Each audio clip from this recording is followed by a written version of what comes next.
Hello and welcome to civils exam. आज हम करेंगे लूसेंट सीरीज़ में जो मेडाइवल इंडिया है उसका पहला चैप्टर।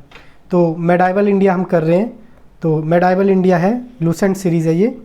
तो पहला है अर्ली मेडिएवल पीरियड, जिसमें हम करेंगे 650 से लेके 1206 तक का। तो इसमें हम देखेंगे नॉर्थ इंडिया में क्या चल रहा था इस टाइम पे। तो हुआ ये कि 650 तक हर्षवर्धन का रूल रहा था।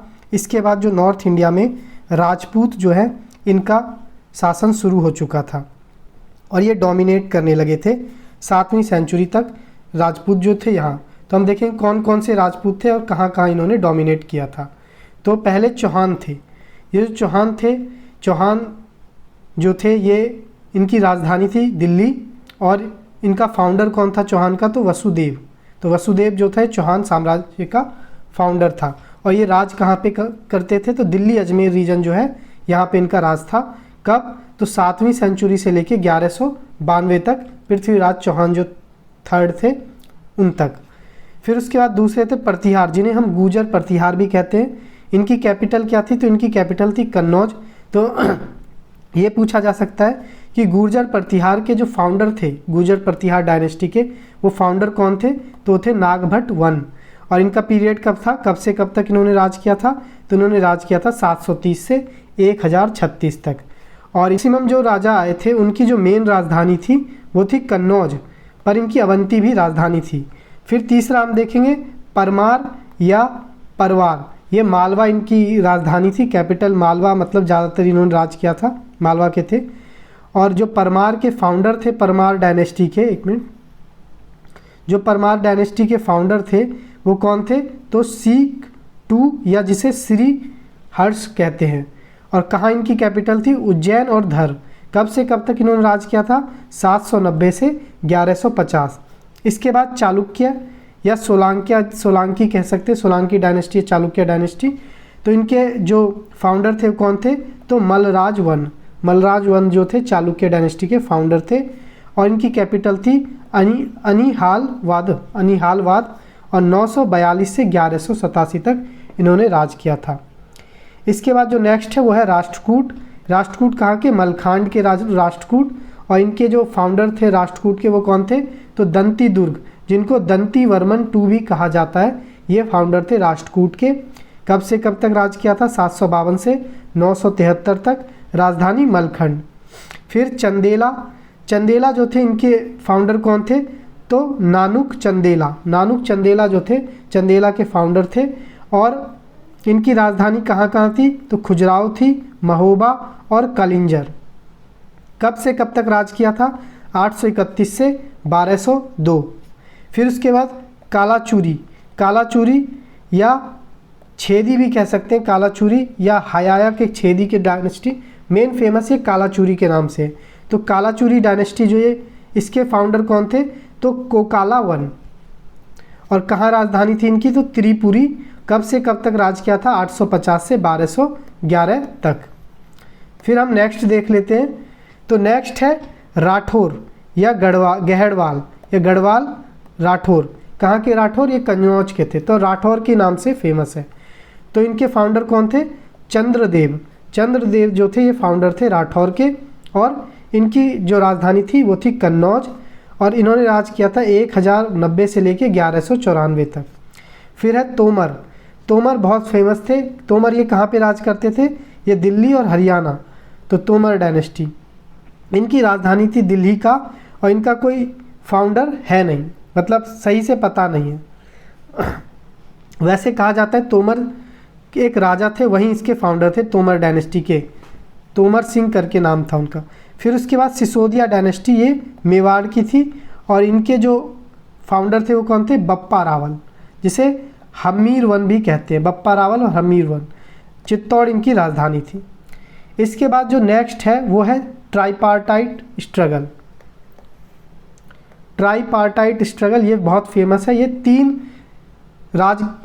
राजाओं के बीच, मतलब कह सकते हैं 3 साम्राज्य के बीच एक स्ट्रगल थी। किसको लेने के लिए? तो जो कन्नौज का रीजन है ना, यूपी का कन्नौज डिस्ट्रिक्ट जो आज यूपी में है, इस इलाके पे कब्जा करने के लिए ये 3 साम्राज्य की लड़ाई थी, ट्राइपार्टाइट स्ट्रगल। तो ये 3 साम्राज्य कौन थे? तो पहले जो पाल वंश है, ये पाल डायनेस्टी जो कहाँ राज करती थी, तो ईस्ट में मतलब बंगाल रीजन के आसपास, मुंगेर इनकी राजधानी थी उस टाइम। तो ये पाल डायनेस्टी एक। दूसरी गुर्जर प्रतिहार, ये गुजरात से थे ओरिजिनली। और तीसरी डायनेस्टी थी दक्कन में जो थी राष्ट्रकूट, ये दक्कन में थे। दक्कन कौन सा, महाराष्ट्र नीचे का एरिया। और ये तीनों लड़ रहे थे कन्नौज को पाने के लिए। कन्नौज कहाँ पे, तो कन्नौज है यूपी में। और ये क्यों चाहते थे कन्नौज को हथियाना, तो क्योंकि कन्नौज जो है ये एक फर्टाइल एरिया है, ये गंगा का दोआब रीजन है इसलिए। और ये जो ट्राइपार्टाइट स्ट्रगल हुई थी 8वीं सेंचुरी में हुई थी, लगभग 700 कुछ में। तो तीनों डायनेस्टी के बारे में थोड़ा थोड़ा देखते हैं लूसेंट के हिसाब से क्या क्या लिखा है। तो पहला है पाल वंश। पाल डायनेस्टी ने राज किया था 750 से 1150 में। कहाँ पे, ये ईस्ट इंडिया में राज करते थे। इनकी राजधानी क्या थी, वेस्ट जो बंगाल वाला रीजन है उस टाइम, बंगाल, बिहार, उड़ीसा और वेस्ट बंगाल, वो बांग्लादेश एक ही हुआ करते थे। तो इनकी जो राजधानी थी वो क्या थी, तो बिहार का जो मुंगेर रीजन है आज, ये इनकी राजधानी थी उस टाइम। पाल वंश का फाउंडर कौन है, तो पाल वंश का फाउंडर है गोपाल। गोपाल पाल वंश का फाउंडर है। इसने पाल डायनेस्टी को कब फाउंड किया था, 750 एडी में। और गोपाल का ही बेटा है धर्मपाल। धर्मपाल जिसने 770 से 810 तक राज किया। और धर्मपाल ने क्या किया था, तो धर्मपाल ने विक्रमशिला यूनिवर्सिटी को फाउंड किया। मतलब विक्रमशिला यूनिवर्सिटी बनाई किसने थी, धर्मपाल ने।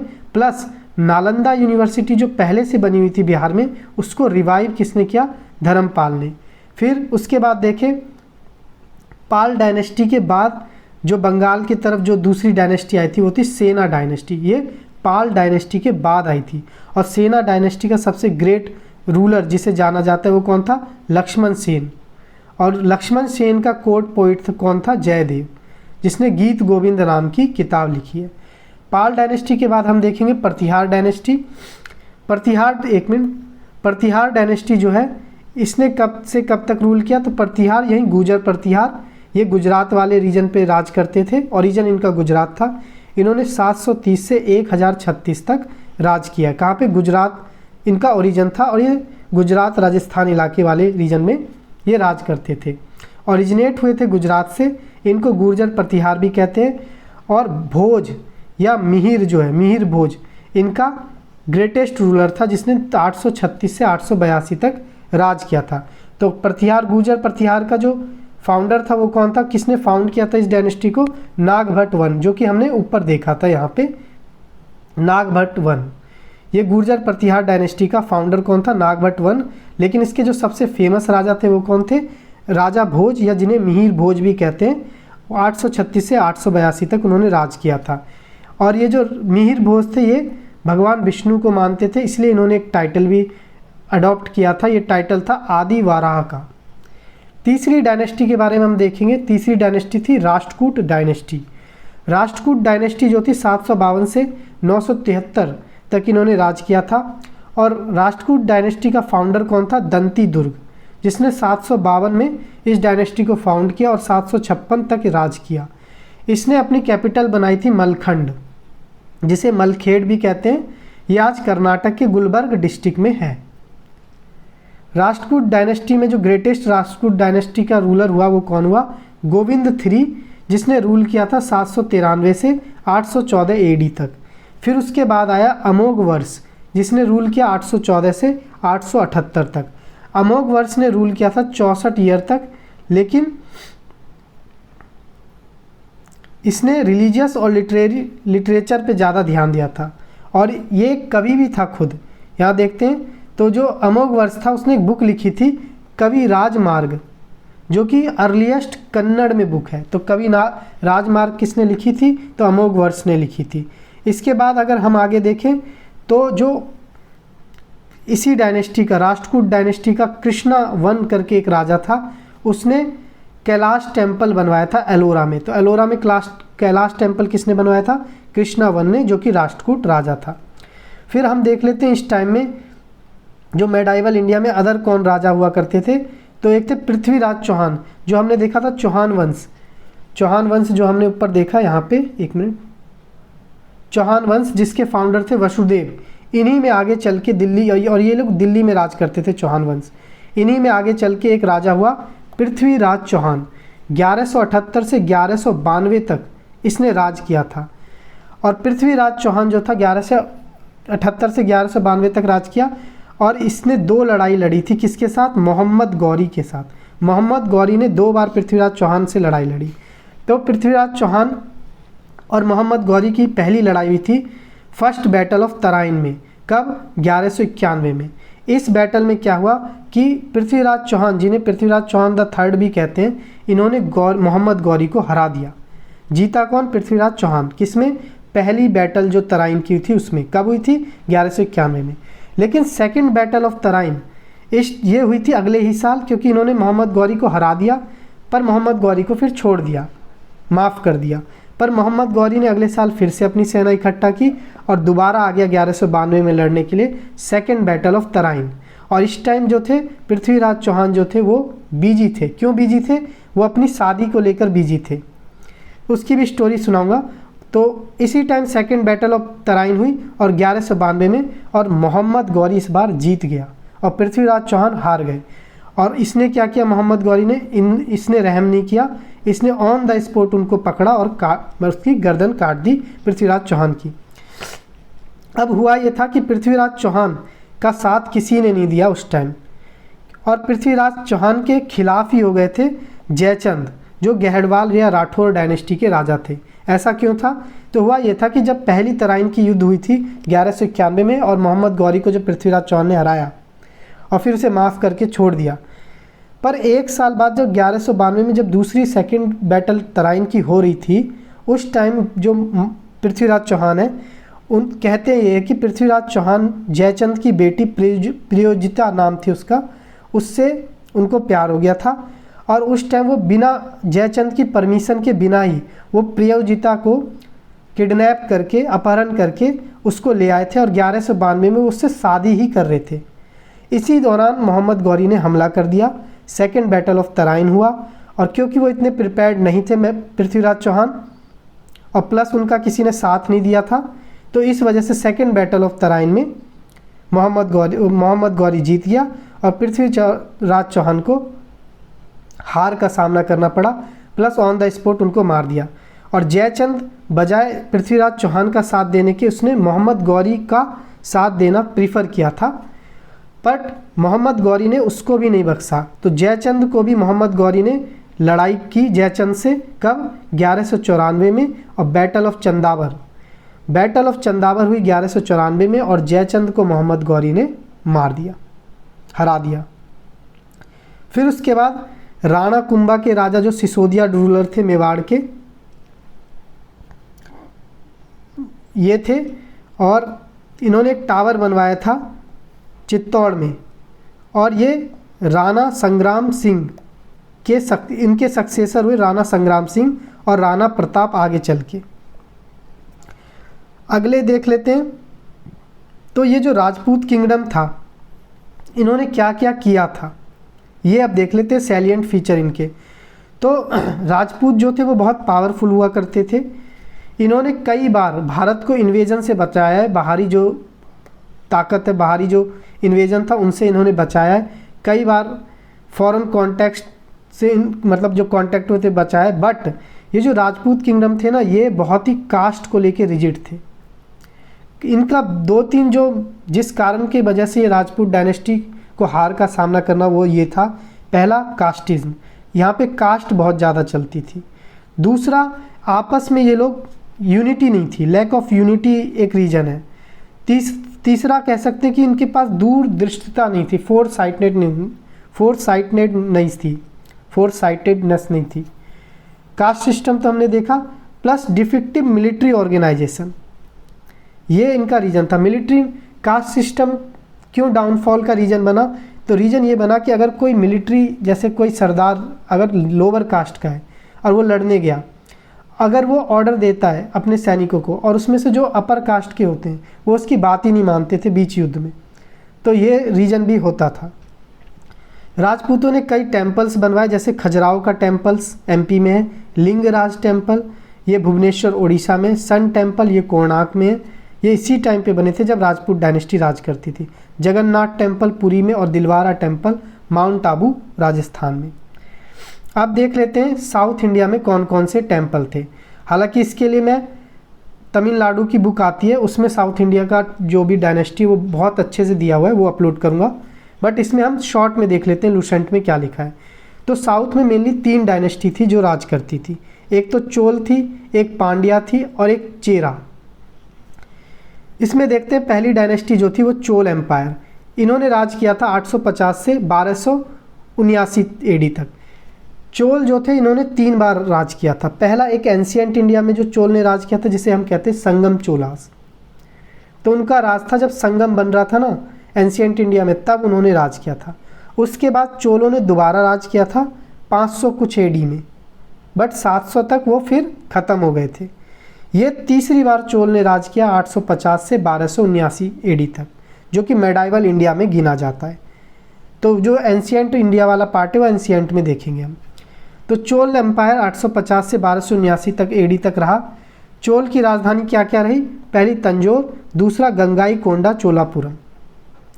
फाउंडर कौन थे इस चोल के? ये मेडाइवल इंडिया वाले चोल के फाउंडर थे विजययाला। तो विजययाला जो थे ये मेडाइवल इंडिया वाले चोल के फाउंडर थे, और ये पहले सरदार हुआ करते थे या फ्यूडेटरी हुआ करते थे किसके? पल्लव के, पल्लव किंगडम जो था। बट 850 एडी में विजययाला ने तंजौर को कैप्चर किया और अपनी राजधानी बना ली तंजौर, और शुरुआत कर दी फिर से चोला डायनेस्टी की। चोला डायनेस्टी 3 बार आ चुका है, राज कर चुका है।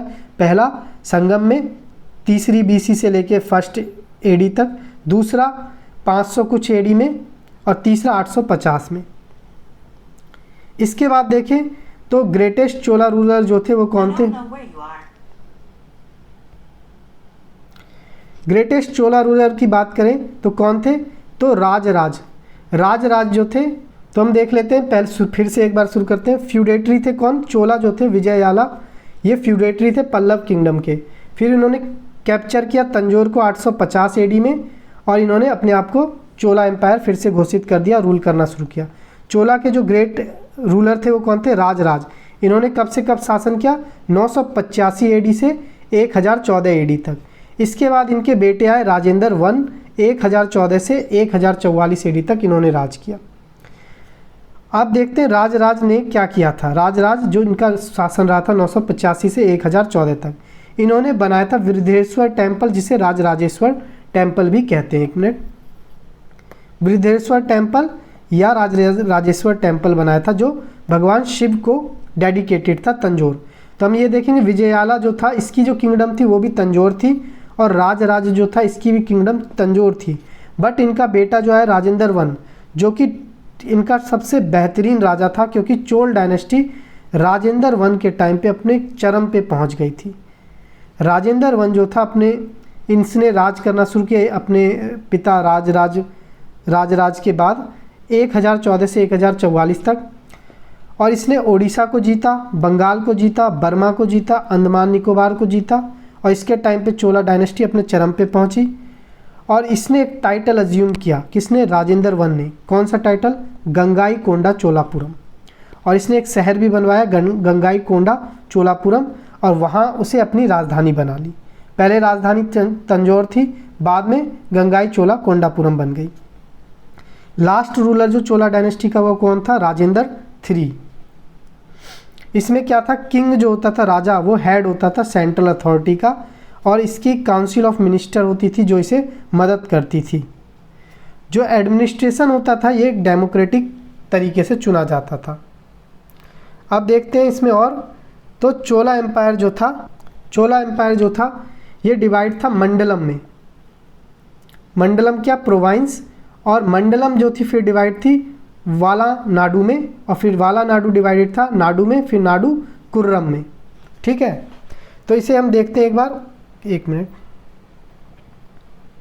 यहाँ पे जैसे सबसे बड़ा जो होता था प्रोविंस होता था इनका, सबसे बड़ा प्रोविंस मान लेते 2 प्रोविंस है।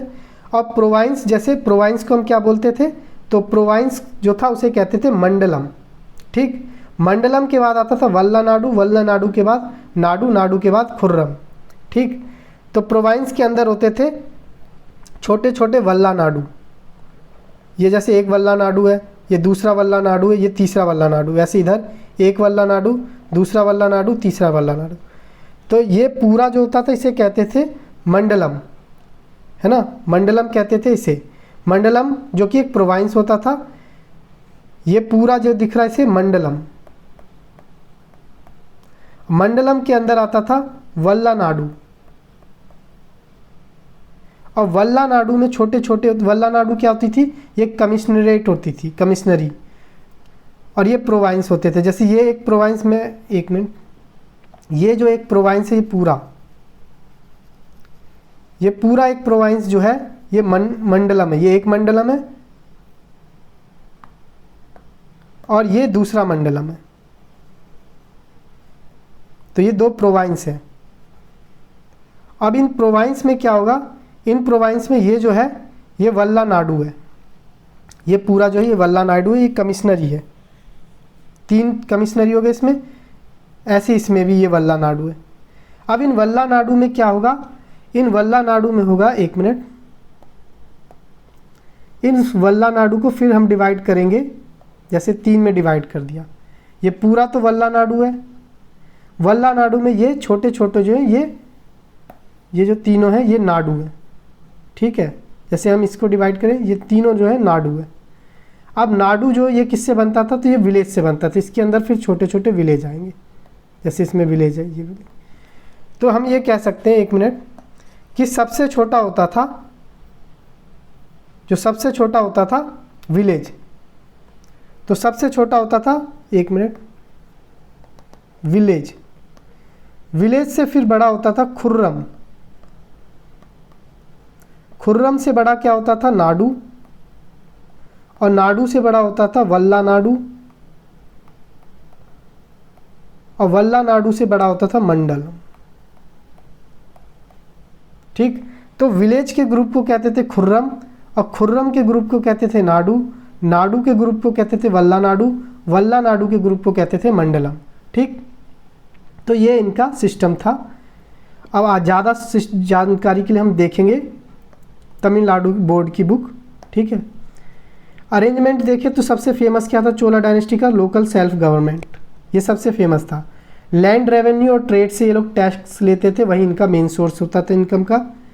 और स्टाइल ऑफ आर्किटेक्चर की बताएं तो इस टाइम पे द्रविड़ टेम्पल बनने लगे थे, जैसे कैलाशनाथ टेम्पल कांचीपुरम, ये द्रविड़ टेम्पल है। टेम्पल 3 प्रकार के होते थे, वैश्य शैली के, द्रविड़ शैली के, और तीसरा जो नॉर्थ इंडिया में बनते हैं वो। फिर शिव का जो नटराज है वो भी इसी टाइम पे बना था। और कंबन जो थे, इन्होंने राम अवतार या रामायण लिखी थी, किसमें, कंबन रामायण, जो तमिल में रामायण लिखी थी वो भी इसी टाइम लिखी थी। और इसी टाइम चोला के टाइम पे कंबन, कुताना और पुगालेंदी ये तमिल पोइट थे, जिन्हें 3 जैम कहा जाता था, ठीक। और बाकी चीज़ें जो आर्किटेक्चर है, टेम्पल आर्किटेक्चर, वो भी इन्हीं के टाइम हुआ था। अब देखेंगे कौन कौन कहाँ पे रूल करता था। तो बाकी देखें तो वेस्टर्न चालुक्य जो थे, इन्होंने 973 से 1200 में राज किया था। इनके फाउंडर कौन थे वेस्टर्न चालुक्य के, तैलाप टू। और ये कहाँ राज करते थे, ये कल्याणी कर्नाटक से राज करते थे, इनकी कैपिटल वहाँ थी।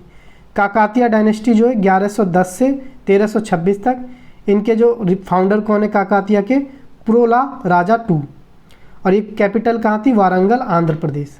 यादवा जो है 1187 से 1320, 1312। और भिलम 5 देवनागरी महाराष्ट्र से ये कैपिटल थी। होयसाला 1173 से 1342। और इनके जो फाउंडर कौन थे, विष्णुवर्धन भी कहते हैं या विट्टिगदेव कहते हैं, द्वार समुद्रम कर्नाटक से ही थी। तो ये जो है ये साउथ इंडियन डायनेस्टी के बारे में, ठीक। और होयसाला नहीं बनवाई थी, होयसाला में द्वार समुद्रम टेम्पल, जो होयसालेश्वर टेम्पल भी कहते हैं, ठीक। ज़्यादा हम पढ़ेंगे साउथ इंडियन टेम्पल्स के बारे में कहाँ पे, वो तमिलनाडु की बुक के बारे में पढ़ेंगे। अगला जो लेक्चर होगा सल्तनत पीरियड का होगा, ठीक। इसके साथ ही इस लेक्चर को यहीं समाप्त करते हैं। सिविल्स एग्ज़ाम को सब्सक्राइब करें। Thank you.